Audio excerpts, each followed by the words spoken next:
mahal ko sa bayan natin, kaya marami po akong ginawa. Mamaya ikukwento ko po sa inyo. Ako po ay isang kabataan pa hanggang ngayon. I'm 30 years old and still a youth according to the Republic. So, sino po ba mga below 30 years? Oh, ma? Ay! Young at heart.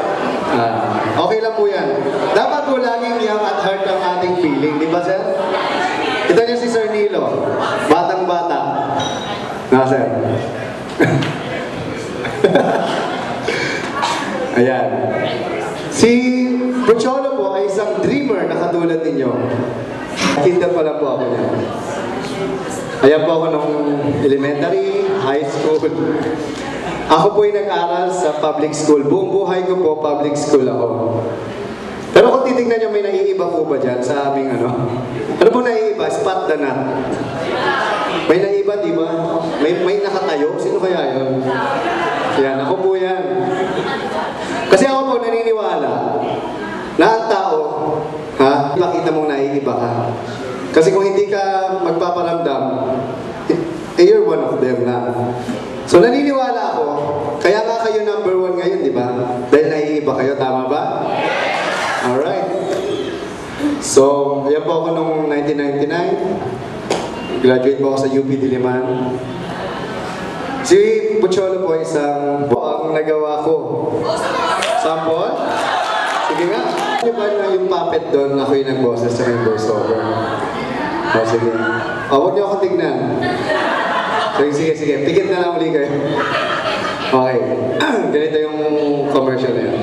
May nakadilat po. Kung may nakita ko nakadilat, di ko gagawin. Bilang kayo. 1, 2, 3. Sir, nakatigil ka. Pikit ka muna mo. Para kasi magmumukha akong puppet, sir eh. Sige. Bilang ulit. 1. Bagong bibo. Anong sikreto ng bagong bibo? Tikman mo. Paano? Bakit ako eh? Ang sikreto ng bagong bibo? Keso. Ayan. Kung hindi niyo po natatanong, kaya po ako nag-land sa ganitong work. Actually, bata pa po ako, pangarap ko na pong maging isang voice artist. Sa probinsya po, taga Maribeles, Bataan po ako. Sino po ba mga taga Bataan dito? Meron po ba? Ayan. Ako po yung taga Maribeles, Bataan. At doon sa lugar namin, kami po yung walang TV nung bata pa ako. So nakikinig lang kami lagi ng radyo. So yung lagi kong pinapakinggan doon, yung mga gabi ng lagim. Kasi, mga panahon mo yan. Mga 20, 4 oras. Gusto niyo ba sample lang kayo ng live radio drama? Sige, ganito po yan. Mare. Isang